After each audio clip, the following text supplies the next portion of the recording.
O Serviço de Animação Bíblica, SAB, apresenta A Bíblia Ontem e Hoje. Uma história de vida e fé.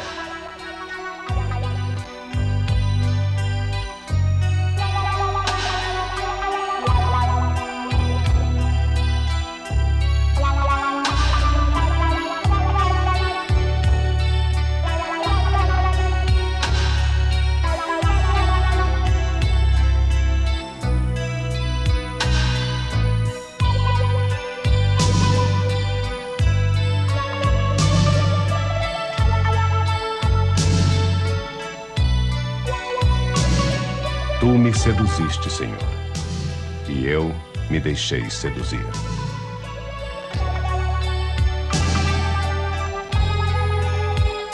Esta é a história de todas as histórias, a mais envolvente e transformadora experiência de todos os tempos. Misteriosa relação de amor entre Deus e a humanidade.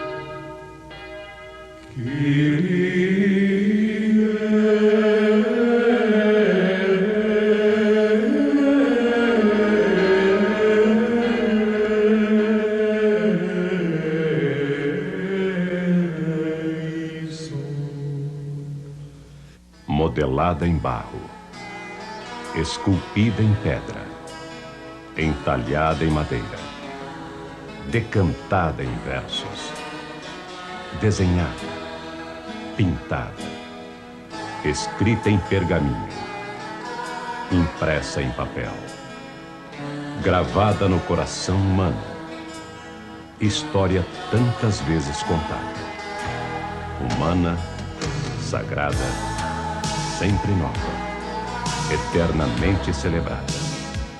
Tradição viva, ininterrupta, testemunha milenar de uma fé ativa que chega até nós, como sinal da aliança eterna entre o céu e a terra.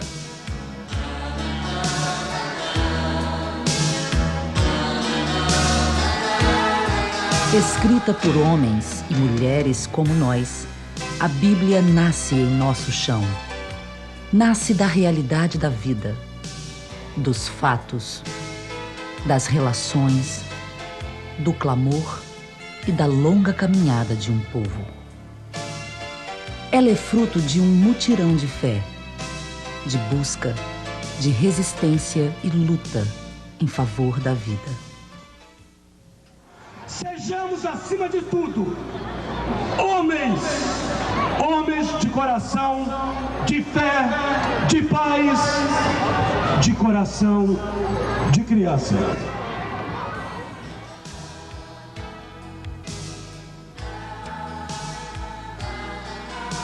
Sua palavra é a comunicação viva e atuante da presença de Deus em nossa história. Milhões de pessoas encontram nesta fonte sentido para sua vida, luz para seu caminho, água para sua sede. Mesmo analfabetos descobrem nestas páginas a ternura do Deus dos pobres. Aquele gosto de libertação e de fraternidade que nos leva adiante, alimenta a nossa fé e, pouco a pouco, nos revela o rosto materno de Deus, seu carinho e proteção.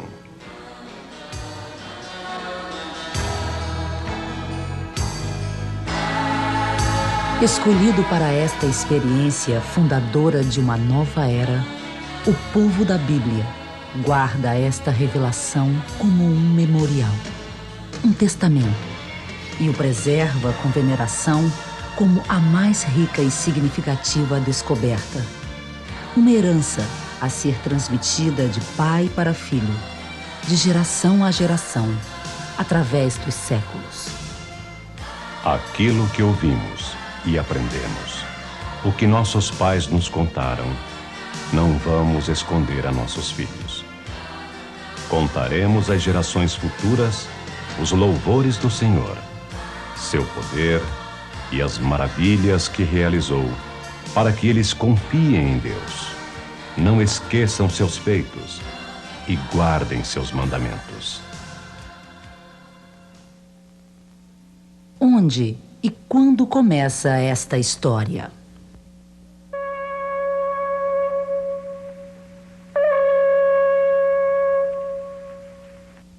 O povo da Bíblia, chamado também povo hebreu ou Israel, tem suas raízes no Antigo Oriente Médio, uma região entre o Mar Mediterrâneo e o Golfo Pérsico, cinturão de territórios bem irrigados, chamado Crescente Fértil. Hoje ocupado pelo Egito, Israel, Líbano, Síria, parte da Turquia, Iraque, Kuwait e Jordânia. No segundo milênio antes de Cristo, todo o Oriente Médio está sob o domínio de grandes potências. São verdadeiros impérios, governados por poderosas famílias de reis, chamadas dinastias. No coração destas antigas civilizações está a terra de Canaã, disputado corredor de passagem no cruzamento das estradas do mundo antigo. Estreita faixa litorânea, dividida em pequenas cidades-estado e governada por inúmeros proprietários de terras, chamados Reis de Canaã. Em meados do século XIX a.C., a Mesopotâmia, localizada entre os rios Tigre e Eufrates, vive um período de intensa agitação social, pois os impérios aí situados passam por um processo de unificação. Enquanto o Egito, governado por uma dinastia de reis, chamados de faraós, prospera e se expande, exercendo seu domínio sobre a terra de Canaã. Devido à pressão política e social dos povos mesopotâmicos, grandes fluxos migratórios se deslocam em direção ao Egito. O país de Canaã é passagem obrigatória para essas levas de migrantes. É dentro deste contexto que Abraão, junto com sua mulher, Sara, e um grupo de pastores, sai de Ur, na Caldeia, em direção à terra de Canaã, que eles vão chamar de Israel, mais tarde, Palestina, berço dos mais importantes acontecimentos bíblicos. Partem como qualquer outro grupo de migrantes, perseguindo ideais, em busca de novos espaços de vida.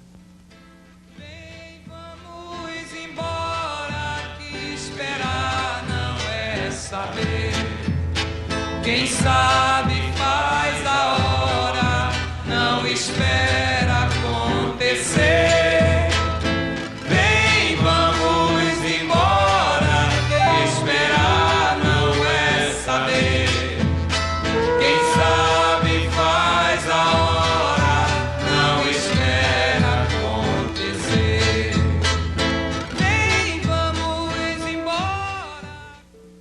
Carregam dentro de si o apelo de uma presença que dinamiza e impele para o futuro.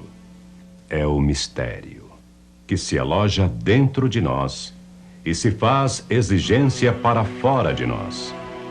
Atraído por esta força do desconhecido que o chama a ultrapassar-se, Abraão abre para nós o sentido da vida e da história. Esteja pronto para partir, Abraão. Confie, continue o caminho. Nascerá o sol e você terá mais sede. Prossiga. Seus pés deixarão marcas e nós saberemos onde começa a fé. Sai da tua terra e vai, onde te mostrarei. Sai da tua terra e vai, onde te mostrarei. Deus pede a Abraão para se pôr a caminho. Para trás fica sua terra, sua família, seus projetos pessoais. Abraão aceita o desafio da fé. Trabalha, observa, compara, reflete e acolhe os apelos de Deus.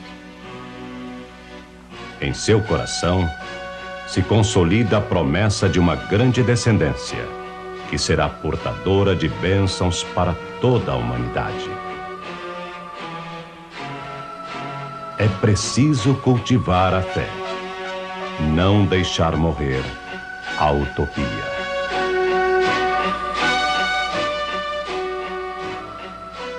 Quando Abraão começa a entender essas coisas, já tem 75 anos. Nascem os filhos, os netos, a família se multiplica, formando clãs ou tribos, famílias patriarcais, dentro das quais se forma o embrião de um novo povo, Israel. Por isso, Sara, Abraão, Isaque, Rebeca, Lia, Raquel, Jacó são chamados de patriarcas ou matriarcas, por serem eles, na fé, os pais do povo da Bíblia.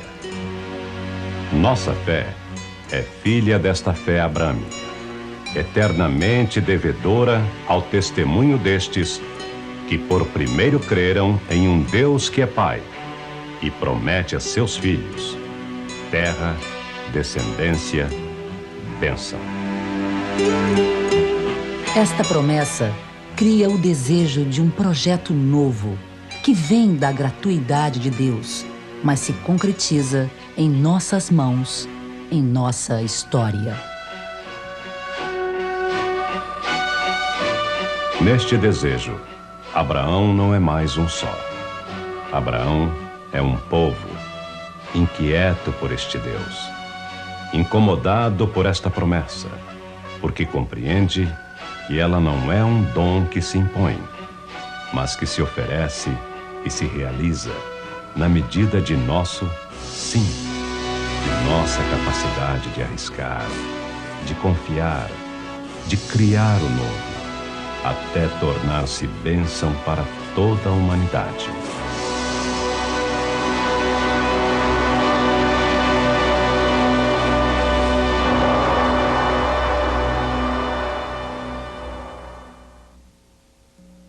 Procurando entender o que está por trás desta história, vamos responder: como a promessa de Deus a Abraão chega até nós, aqui, em nosso lugar? Nossa fé é fecunda, capaz de tornar-se bênção para outros? Onde estão Abraão e Sara? Que nome eles têm hoje?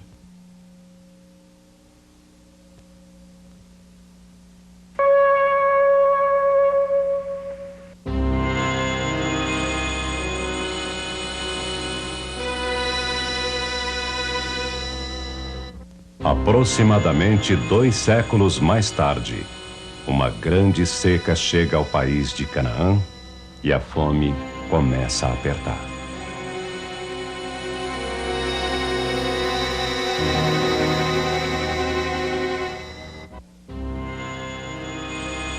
Muitos povos migram para o Egito a fim de sobreviverem. Entre eles estão os descendentes de Abraão. Por intermédio de José, filho de Jacó, os israelitas se estabelecem no Egito, adquirem propriedades, se integram na vida do país e se tornam um povo muito numeroso. Com o passar dos anos, crescem tanto, a tal ponto, que se constituem uma ameaça para o Império Egípcio. O faraó, homem de poder absoluto, planeja sem demora a forma de enfraquecer este povo. Trabalhos forçados, exploração, controle da natalidade, pesados impostos, vida dura, escravidão. Mas que vejo eu aí? Que quadro de amarguras, que funéreo cantar, que tétricas figuras, que cena infame e vil. Meu Deus, que horror. O que você, o que nós estamos fazendo para mudar a situação? Temos que conscientizar-nos que nós somos esse povo, de ontem, de hoje e quem sabe de amanhã. Realmente é uma situação crítica que a gente vê. Esses meninos, esses jovens ali no lixo, catando para comer. Nossas crianças têm direito a sonhar. Nossos jovens têm direito a ter um futuro melhor. Não é justo que pessoas que nem a gente, pessoas como nós, vivem nesse estado de miséria. Existe uma força, um grito que me impulsiona a você para juntos conseguirmos mais justiça, dignidade e esperança para esta sociedade.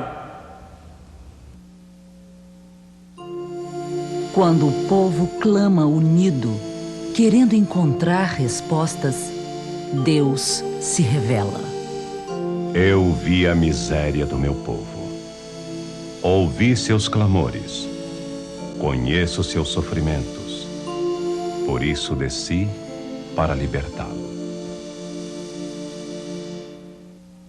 Deus escolhe um hebreu, educado na corte do faraó, mas sensível ao sofrimento de seu povo, para liderar a luta. Sob a liderança de Moisés, Arão e Miriam, o povo se organiza para o movimento de libertação. Povo de Deus, no deserto andava, mas à sua frente alguém caminhava. O povo de Deus era rico de nada, só tinha esperança e o pó da estrada. Também sou teu povo, Senhor, estou nessa estrada. Somente a tua graça me basta e mais nada. O povo da Bíblia chama esta peregrinação de Êxodo, que quer dizer saída da escravidão para a liberdade. A partir deste acontecimento, Deus recebe o nome de Javé, isto é, presença libertadora no meio do povo. Enquanto faz esta caminhada de muitos anos pelo deserto, o povo cria seus costumes e celebra suas festas.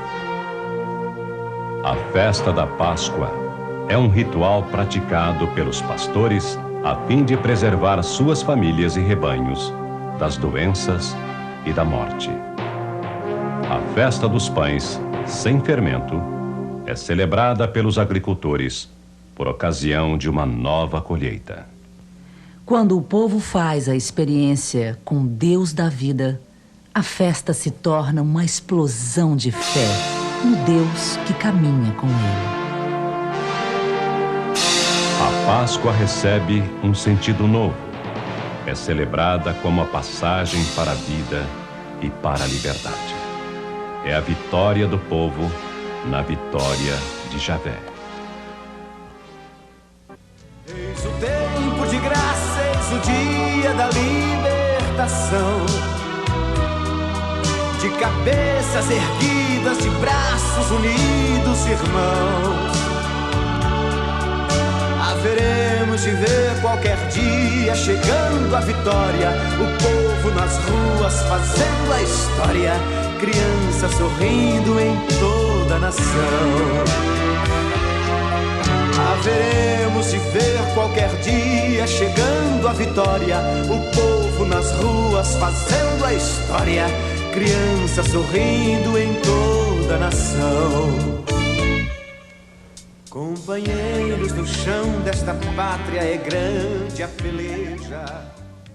A liberdade tem um preço e sempre há os que preferem se acomodar. Nas dificuldades da caminhada, muitos perdem a esperança. Impacientes por ver a libertação acontecer, no meio de tantas dificuldades, cedem à tentação e se alienam com outras promessas, fabricam seus próprios ídolos e reclamam. Javé está no meio de nós ou não? Vendo o recuo do povo, Moisés entra em crise e também se queixa com Javé. O que vou fazer com esse povo? Jetro, o sogro de Moisés, percebe que, além da fé, é preciso devolver ao povo a responsabilidade na solução dos problemas e propõe a Moisés um projeto de participação popular. Escolha entre eles homens capazes e tementes a Deus, que sejam seguros e inimigos do suborno. Estabeleça-os como chefes de 1000, de 100, de 50 e de 10. Eles administrarão regularmente a justiça para o povo. Os assuntos graves eles trarão a você. Os assuntos simples eles mesmos resolverão. Deste modo, vocês repartirão a tarefa. A descentralização do poder favorece a prática da libertação, a qual deve ser continuamente alimentada e avaliada. Experiência que vem ensinar a Moisés e a nós que o processo libertador exige compromisso e fidelidade. Deus estará eternamente ao lado de seu povo, mas quer respeito e liberdade à vida. Esta aliança com Deus se expressa no Decálogo, gravado no coração de cada pessoa e em código como lei para a sociedade. Eu sou Javé, seu Deus. Não tenha outros deuses. Lembre-se do dia do Senhor para santificá-lo. Honre seu pai e sua mãe. Não mate. Não cometa adultério. Não roube. Não apresente testemunho falso contra seu próximo. Não cobice a casa do seu próximo, nem a mulher, nem o escravo, nem coisa alguma que pertença ao seu próximo. Este acontecimento é a experiência mais decisiva e marcante para Israel. É a partir deste fato histórico que os israelitas se organizam como povo, com sua lei, sua identidade, sua tradição e sua história.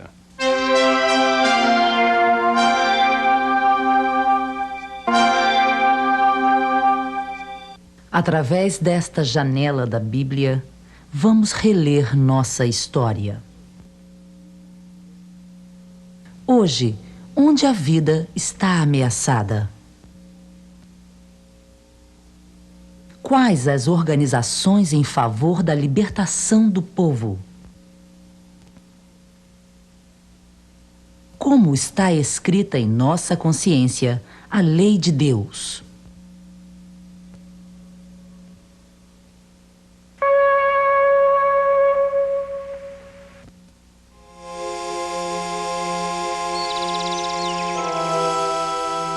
A experiência do deserto prepara o povo para a entrada na terra da promessa.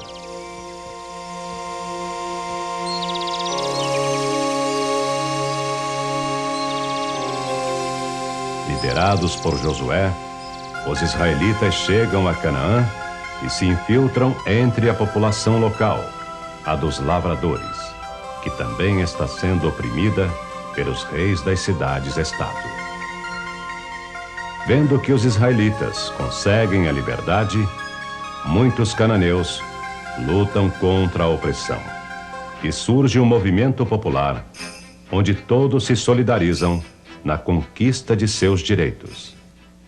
Peregrinos nas estradas de um mundo desigual, espoliado pelo lucro e ambição do capital, do poder do latifúndio, enxotado e sem lugar, já não sei pra onde andar.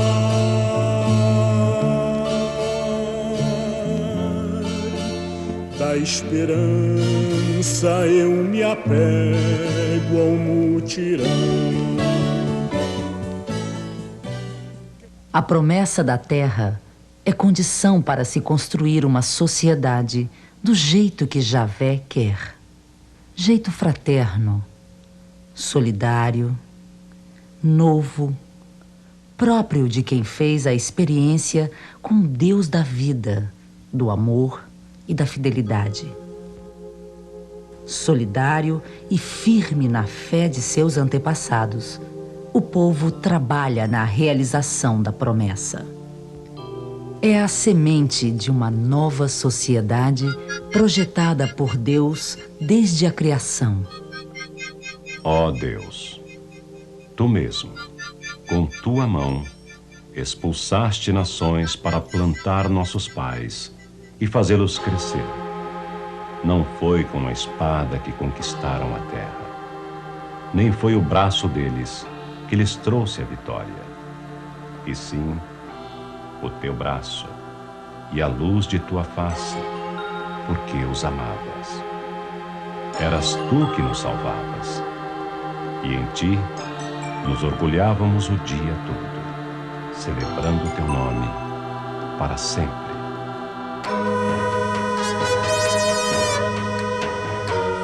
Para garantir a terra e manter o povo fiel a este projeto, Josué reúne as tribos e faz com elas o pacto de ficarem unidas numa liga tribal, onde se põe em comum os bens, as tradições e o compromisso de cultuar um único Deus, Javé.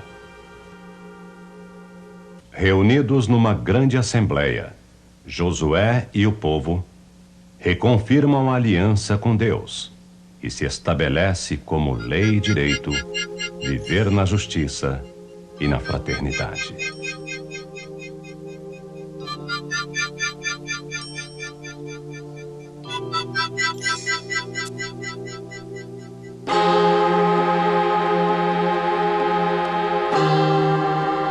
A luta do povo unido e organizado provoca a resistência dos poderosos. Por isso, é no meio de muitos conflitos que o projeto se torna uma realidade. E Josué entregou a terra como herança aos israelitas, repartindo-a em lotes segundo as tribos, e a terra ficou em paz.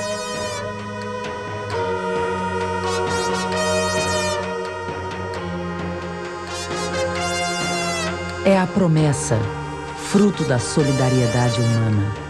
Uma terra onde todos têm acesso à vida, na força do leite e na doçura do mel. É a utopia de todos os corações, de todos os povos. Eu quero ver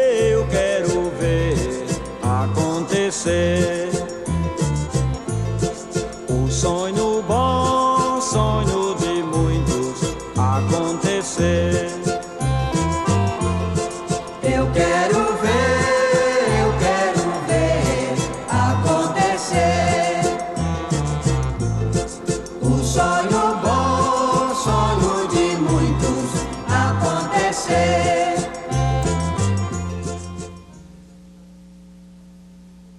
Depois de Josué, as tribos organizam outra forma de liderança. Escolhem dentre o povo mulheres e homens sensatos, dedicados ao bem comum e fiéis a Javé.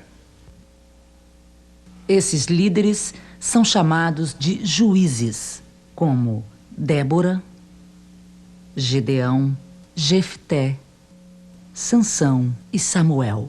Indicados por sua fidelidade, esses valentes guerreiros defendem o povo, a terra e o projeto. Não fui eu que os libertei. Não fui eu que os libertei do jugo de Madiã. Javé libertou vocês, servindo-se de mim e de 300 pobres camponeses.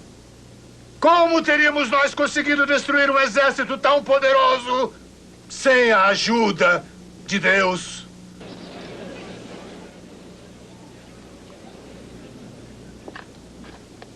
Não, meus irmãos. Não serei eu a reinar sobre vocês. Nem meu filho reinará. Javé será o único rei. Através da luta e da resistência, conseguem manter viva a consciência de fidelidade a Javé, adquirida por tantas gerações de antepassados, e implantar o projeto de uma sociedade justa e fraterna. Por um período de quase 200 anos, o povo vive e celebra esta experiência.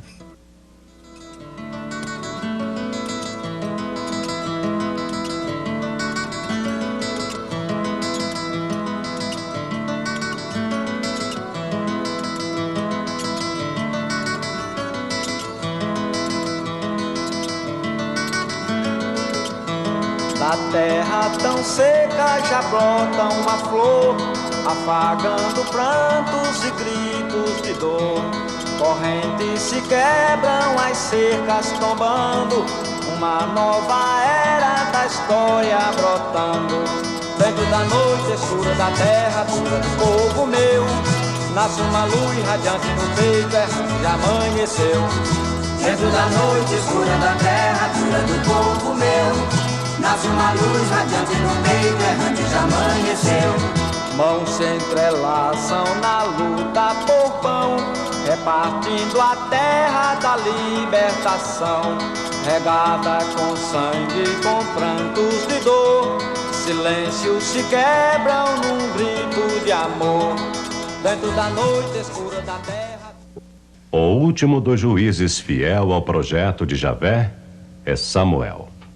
Seus filhos já se deixam levar pela ganância, aceitam o suborno e distorcem o direito. O povo vê a corrupção, a injustiça e reclama uma mudança de regime. Com o crescimento econômico, se acentua a diferença entre ricos e pobres, entre o campo e a cidade. O sistema tribal parece superado.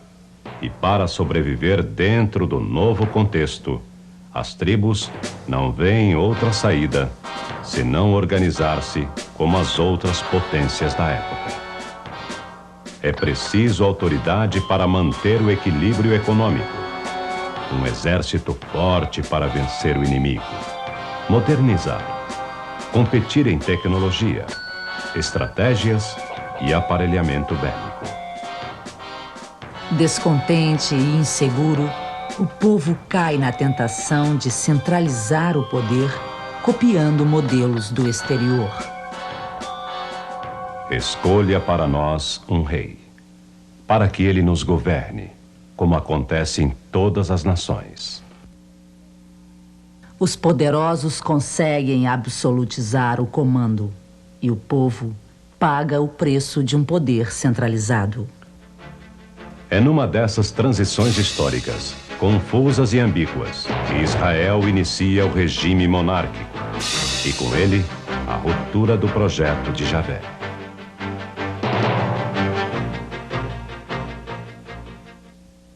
Vamos buscar, além da letra, o sentido desses acontecimentos.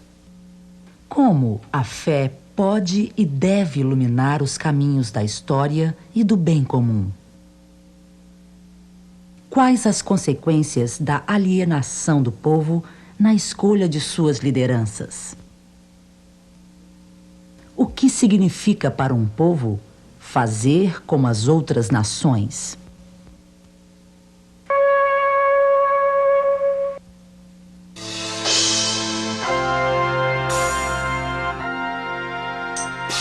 Na pessoa do primeiro rei, Saul, Israel vive um período bastante conturbado.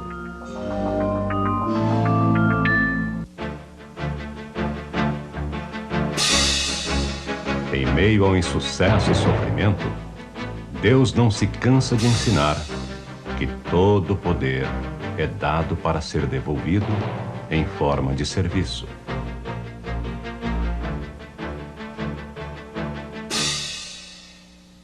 Por isso, escolhe Davi, um jovem pastor, frágil, humilde, para estar com os pobres e governar com justiça e igualdade. Fiel ao ensinamento de Javé, Davi consegue vencer os inimigos, unificar o povo como nação, expandir o reinado e fazer de Jerusalém o centro político e religioso de seu reino. Mas também Davi cede à tentação de usar o poder para satisfazer seus caprichos pessoais. Trai o amigo para roubar-lhe a mulher, Betsabeia, e com isso a discórdia entra em seu reino. O amor à justiça de Javé faz Davi retornar à fidelidade do projeto. Apesar de sua fraqueza, Davi passa para a história como modelo do rei justo, o líder ideal, aquele que obedece a Deus e serve ao povo, segundo a justiça e o direito. A lembrança de seu reinado permanece na história de Israel como o advento do reino de Deus, a utopia esperada na pessoa do Messias prometido. Porque nos nasceu um menino, um filho nos foi dado. Grande será seu domínio, e a paz não terá fim sobre o trono de Davi. Até o reinado de Davi, não temos ainda nenhum escrito bíblico.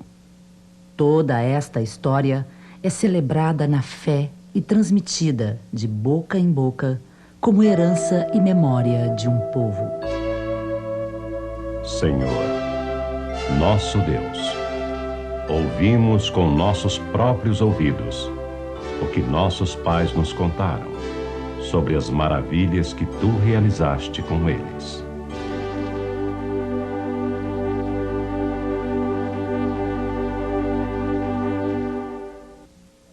Salomão, filho de Davi e Betsabeia, disputa a sucessão ao trono e assume o governo de Israel. Para garantir a estabilidade de seu reino, Salomão casa-se com centenas de mulheres. Desta forma, ele recebe proteção militar e econômica dos reis cujas filhas lhe são dadas como esposas. Sua proposta de governo se inspira na organização dos reinos vizinhos, especialmente o Egito. Por isso, encontramos na corte de Salomão sábios encarregados de recolher e sistematizar a sabedoria popular. É nesta escola, patrocinada por Salomão, que se recolhem os relatos de tradições populares, dando origem aos primeiros escritos bíblicos. Salomão assume também o projeto de seu pai, Davi, e constrói em Jerusalém o grande templo a Javé. Manda trazer para o templo a Arca da Aliança e as tábuas da lei. A partir de então, o templo se torna o lugar simbólico da relação entre Deus e o povo.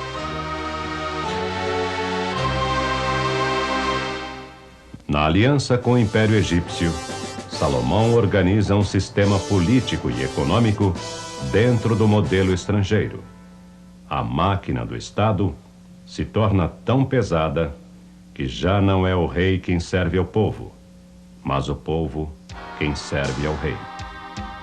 Com tantos sacrifícios impostos ao povo, Salomão já é tão opressor quanto o faraó. O reino de Salomão foi construído sobre alicerces frágeis. A maioria das tribos está descontente com seu modo de governar. Todas as categorias devem se unir realmente para mudar a situação do país. Tem que fazer isso mesmo, a gente tá esse país de hoje, tem que fazer isso mesmo. Que aí a conjuntura do país está tudo errado, que aí não, cada um tem que gritar para os seus direitos, né? Reivindicar é muito importante. Assim, quando morre o rei, com muita facilidade, o reino se divide. O reino do sul, Judá, com as 2 tribos fiéis à família de Davi. O reino do norte, Israel, com as 10 tribos que não aceitam o filho de Salomão. O reino do norte, Israel, conheceu alguns períodos de prosperidade, porém a idolatria e a injustiça corriam soltas, e o projeto de Deus significava pouco para os governantes. No meio dos descontentes, surgem grupos que se opõem a este estado de coisas e insistem em voltar à fidelidade da aliança e ao projeto de Javé. É dentro deste contexto que nasce em Israel o primeiro movimento profético. Inspirados na ação libertadora do Êxodo, os profetas analisam a situação presente, denunciam um erro e anunciam o projeto de Deus para o futuro de seu povo. No Reino do Norte, destaca-se a atividade profética de Elias, Eliseu, Amós, Oséias. No Reino do Sul, é firme e corajosa a presença de Miqueias, Isaías e Jeremias. Como posso me calar? Como posso me calar? Como posso me calar? Como posso me calar? Como posso me calar? Como posso me calar? Semblante de um povo oprimido, crianças sem vida e sem lar, milhares de jovens perdidos, cansados com medo de amar. Meu grito calar não consigo, minha voz ninguém vai abafar. Como posso me calar? Como posso me calar?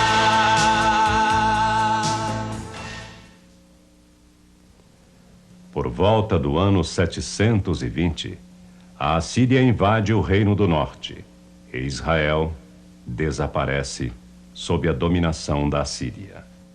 O reino de Judá ainda resiste, mas sofre as consequências da submissão, da corrupção e da idolatria. Os profetas do sul fazem denúncia forte e aberta a esses pecados importados e menosprezam a fé e a tradição do povo. Condenam também a religião hipócrita de um culto sem a justiça. Apelam para a conversão a fim de que a paz e a justiça voltem a reinar no meio do povo. 150 anos mais tarde, outra nação, a Babilônia, se expande e toma posse do sul, levando cativo o reino de Judá. É o fim da monarquia, é a dispersão total do povo hebreu.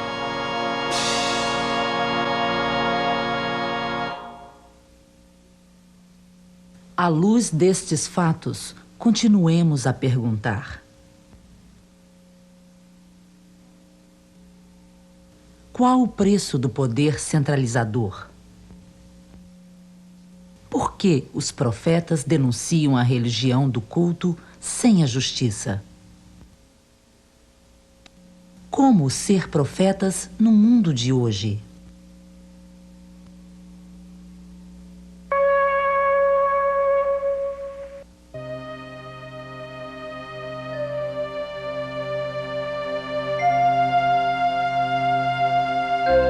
A força jovem, a elite e os dirigentes do país são levados para o exílio. Jerusalém está desolada. À sombra da dor e da tristeza, os poetas lamentam a humilhação do povo. Olha bem, Javé, para a vergonha que passamos. Nossa herança é dada a estrangeiros. Somos todos órfãos. Temos que comprar a água que bebemos e pagar a lenha que usamos. Gemendo, o povo luta por pão. Fora, a espada mata os filhos. Em casa, ronda a morte. Nossos chefes parecem animais que não acham pastagens. Caminham sem forças. Ao Egito já pedimos ajuda. Já suplicamos à Assíria que nos desse de comer. Por isso, nosso coração está doente e nossos olhos embaçados. Num primeiro momento, o desânimo toma conta de todos, dos que permanecem em Jerusalém e também dos exilados. Junto aos rios da Babilônia, sentamos e choramos com saudades de Sião. Os que nos exilaram pediam canções. Mas como cantar um canto em terra estrangeira? Disperso, vazio, sem terra, sem lei, sem liderança, este povo está prestes a acabar. Com o futuro ameaçado, no auge da crise, questiona tudo: sua origem, a origem das coisas e até o próprio Deus. Quem criou este universo? Por que estamos nele? Donde viemos? Para onde vamos?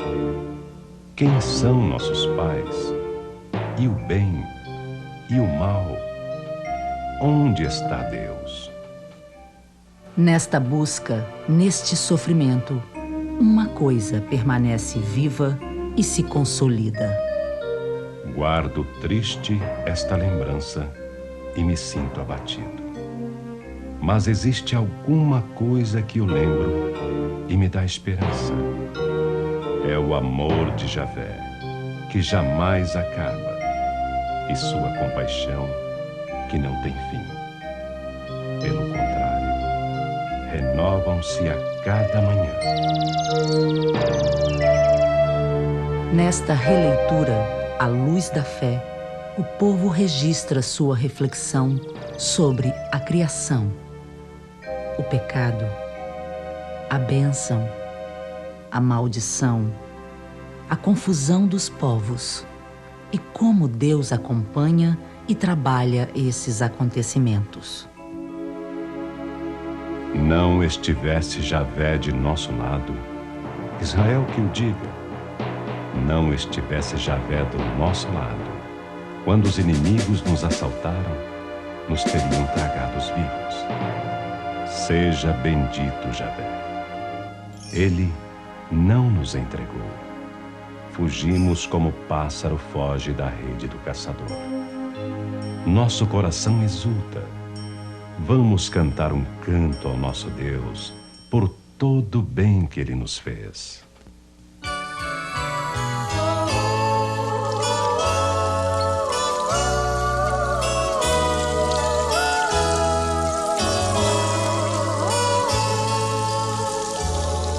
Teu nome, Senhor, é tão bonito. Tu moras no céu, lá nas alturas. Até criança já sabem que vences o inimigo. Olhando pro céu que tu fizeste, eu vejo as estrelas, vejo a lua, entendo que o homem vale muito, pois tudo pra ele tu fizeste. Para manter o povo unido e resistente, um grupo de escribas registra essas reflexões e começa a compilar o livro das origens, o Gênesis. Sem mais um lugar para o culto, muitos salmos reúnem o povo em celebração de esperança. Quando Javé reconstruir Sião, quando se voltar para a prece dos indefesos, fique isto escrito para gerações futuras, e um povo recriado louvará a Deus.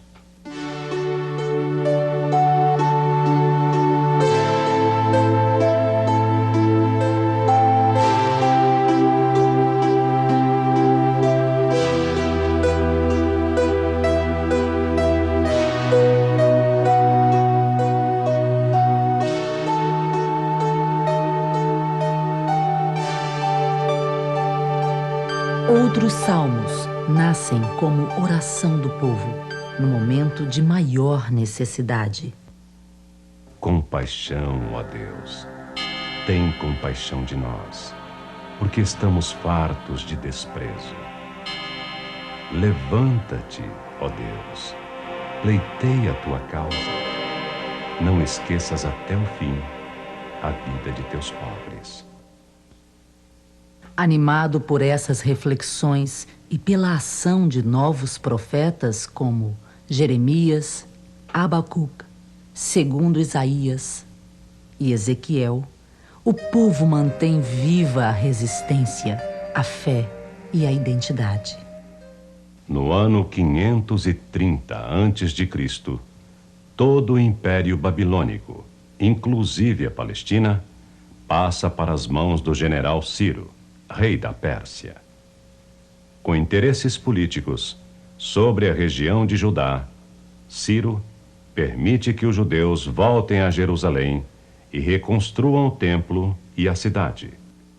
Levados por esta esperança, muitos regressam à pátria, enquanto outros, que já adquiriram bens e status, permanecem na Mesopotâmia. Os que ficam dão origem à diáspora judaica, isto é, os judeus fora da Palestina. Os que regressam reconstroem a nação e fundam o judaísmo. Nesta reorganização, um grupo de escribas se dedica à edição definitiva dos livros da lei, a Tora. É a tentativa de reagrupar a tradição e a memória histórica, para que, ao redor da lei e do templo, todos os judeus, os que regressam e os que permanecem fora da Palestina, mantenham viva a identidade judaica. Por volta do ano 330, a Palestina é conquistada pelos gregos, sob o império de Alexandre Magno. Este acontecimento representa uma revolução para os judeus. Pela primeira vez, estão sob o domínio de um povo que não fala a mesma língua e cuja cultura é pagã para eles. Para manter firme o ideal religioso, o judaísmo se fecha na lei, preocupado com a pureza de sua observância. Com a súbita morte de Alexandre Magno, o poder é disputado por seus generais e a cultura grega se universaliza sob o domínio de vários impérios. Para os judeus, outra vez, a luta, a crise, a resistência. Esta época é registrada nos livros de Ester, Judite e Macabeus. Um novo profeta, Daniel, reanima o povo com uma interpretação apocalíptica da história. É a tentativa de sempre: não perder a esperança, cultivar a utopia. Sob a influência do pensamento grego, surgem alguns livros sapienciais, os últimos do Antigo Testamento: Eclesiastes, Eclesiástico e Sabedoria. Todo o Antigo Testamento é traduzido para o grego para servir na liturgia das sinagogas, onde muitos já não entendem o hebraico. Assim, de opressor em opressor, Israel chega à tutela romana, onde um pequeno povo, obscuro e sofrido, mantém viva a esperança no Messias, o libertador definitivo. Quando, por volta do ano 50 a.C., o autor escreve o Livro da Sabedoria, o último do Antigo Testamento, ele olha para esta longa e abençoada caminhada e do coração do povo colhe uma profunda profissão de fé. Sim, ó Senhor, de todos os modos engrandeceste o teu povo. Nunca, em nenhum lugar, deixaste de olhar por ele e de o socorrer. Com este último versículo, os escritores bíblicos sintetizam 2000 anos de caminhada, encerram os escritos do Antigo Testamento e confirmam a fé de que Deus está comprometido com a felicidade de seu povo. Certeza que resiste a tudo: o tempo, o sofrimento, a história. Depois, a palavra silencia. A humanidade espera. A terra anseia. Os corações vigiam. É o advento, o parto de uma nova era. A promessa feita a Abraão é confirmada por um povo que, pequeno e humilde, na maturidade da fé, se abre e no seio de uma mulher se encarna o Deus da vida.